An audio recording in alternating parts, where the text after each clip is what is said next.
You know, something must be wrong when almost every single song has sex as its basis.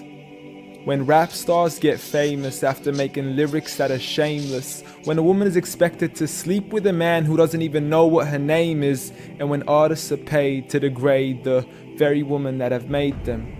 To the point they are nothing more than pieces of plastic that we can dispose of once they are no longer attractive. It's sickening and sadistic that this world's become so misogynistic. And you can call me unrealistic, but just listen to the statistics. 7 in 10 men view porn, while over 75 million are addicted. 68 million requests a day for pornographic pictures, making 1 in 4 searches sexually related.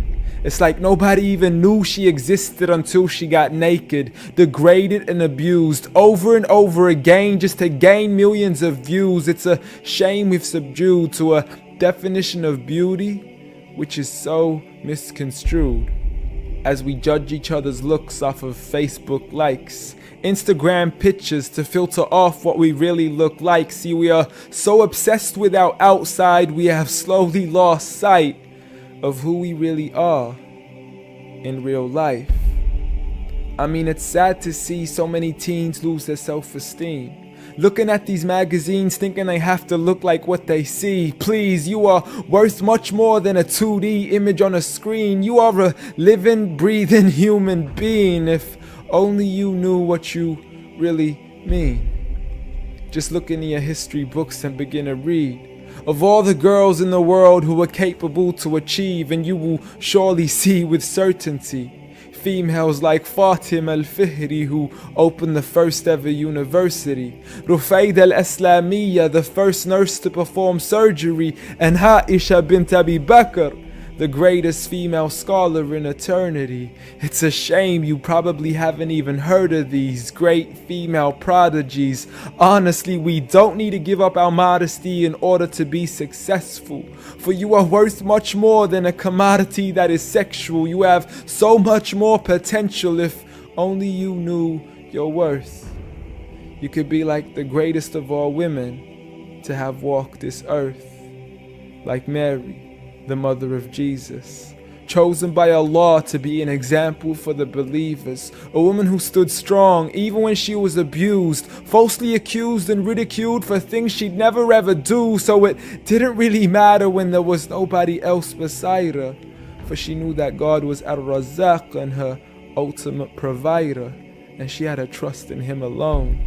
Just like Asiya, the wife of Fir'aun, a woman who was brave and courageous, stood up for what was right and didn't let anybody change this. A woman who was fearless and laughed in the face of death, for she gave up the riches of this life for a palace in the next.